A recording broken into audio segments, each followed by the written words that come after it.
Hello, ഇത് നമ്മൾ പോയത് ബാണാസുര ഡാമിലേക്കാണ് കേട്ടോ. അതായത് വയനാട്ടിലുള്ളൊരു ഡാമാണ് കേട്ടോ. അപ്പം നല്ല രസമായിരുന്നു കേട്ടോ അവിടെ പോയിരുന്നു. നമ്മൾ നട്ടപ്ര വെയിലത്തായിരുന്നു പോയിരുന്നത്, കാണുമ്പോൾ തന്നെ അറിയാം. പക്ഷേ ഇപ്പോൾ പോയതല്ല, അത് കുറേ നാളായി ഞാനവിടെ ഷൂട്ട് ചെയ്ത് എടുത്ത് വെച്ചിട്ട് അപ്ലോഡ് ചെയ്യാനായിട്ടുള്ളൊരു ധൈര്യം എനിക്കുണ്ടായില്ല. കാരണം ഞാൻ ഈ ഹോം റെമഡീസ് മാത്രമാണല്ലോ അപ്ലോഡ് ചെയ്തുകൊണ്ടിരുന്നത്. അപ്പം പെട്ടെന്ന് ഒരു വ്ളോഗ് എന്നൊക്കെ പറഞ്ഞാൽ ചിലപ്പോൾ അത് ചീറ്റിപ്പോയല്ലോ എന്ന് വിചാരിച്ചു. പക്ഷേ കുഴപ്പമില്ല, എന്തായാലും വരേണ്ടടുത്ത് വെച്ച് കാണാമെന്ന് വെച്ചിട്ട് ഞാനിത് അപ്ലോഡ് ചെയ്യുന്നതാണ് കേട്ടോ. അവിടെ ഈ ഉള്ളതെന്ന് പറഞ്ഞാൽ നല്ല രസമുണ്ട്, നല്ല ഡാമെല്ലാം അടിപൊളിയൊക്കെയാണ്. പക്ഷേ ഇരിക്കാനായിട്ടുള്ള സെറ്റപ്പും കൂടിയൊക്കെ ഉണ്ടായിരുന്നെങ്കിൽ അടിപൊളിയായിരുന്നു കേട്ടോ.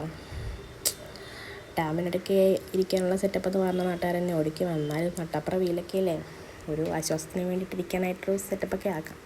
അത് കഴിഞ്ഞിട്ട് അവിടെ ഒരു പാർക്ക് ഉണ്ടായിരുന്നു, അവിടെ പോയി നമ്മൾ ഫിഷ് തെറാപ്പി എല്ലാം ചെയ്തു. അത് കഴിഞ്ഞിട്ട് നമ്മൾ വേറൊരു വാട്ടർഫോൾസിലേക്കാണ് പോയത്. അപ്പോൾ അതിൻ്റെ വീഡിയോസ് എല്ലാം മിസ്സിങ് ആയിപ്പോയി.